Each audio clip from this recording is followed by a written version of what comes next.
কংগ্ৰেছক চোকা আক্ৰমণ মুখ্যমন্ত্ৰীয়ে এবাৰ তিনিখন আসনেৰে এভাৰেজ জয় কৰা বুলি নাভাবিব বুলি মন্তব্য পগলা কুকুৰক জোকাই নল'ব বুলিও মন্তব্য কৰিলে ইপিনে হিমন্ত বিশ্ব শৰ্মাক সাহস আছে যদি চুই চাওক বুলি মন্তব্য মুখ্যমন্ত্ৰীগৰাকীৰ মোক যিমান জোকাব সিমান বেছি কাম কৰিম কংগ্ৰেছৰ ইতিহাস কলংকিত বিজেপিৰ খুনখেৰীয়া বুলি মন্তব্য মুখ্যমন্ত্ৰীগৰাকীৰ গুৰুত্বপূৰ্ণ মন্তব্য আহি পৰিছে সেই মন্তব্য আগবঢ়াইছো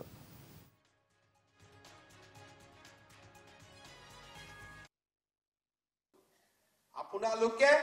আমাক যিমান জুকাই লব তাতকৈ আমি বেছি জুকাই লম আপোনালোকে চিন্তা নকৰিব কাৰণ আপোনালোকৰ ইতিহাস কলংকিত ইতিহাস আপোনালোকৰ ইতিহাস তুষ্টিকৰণৰ ইতিহাস আৰু আমাৰ ইতিহাস গৌৰৱৰ ইতিহাস খুনখেৰুৱা ইতিহাস মই আগতে কৈছো কংগ্ৰেছক পগলা কুকুৰক জকাই নলব যেতিয়ালৈকে লেকামেদি বান্ধা থাকে ঠিক থাকে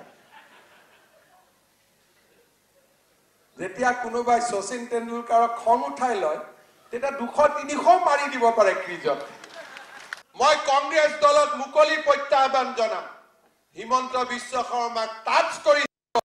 হি যিমান আজি সাহস আজি মোৰ আছে তাতকৈ 100 গুণ সাহস মই ভগৱানে মোক দিব ৰাজ্যখনৰ সেৱাৰ বাবে কাম কৰি গৈছে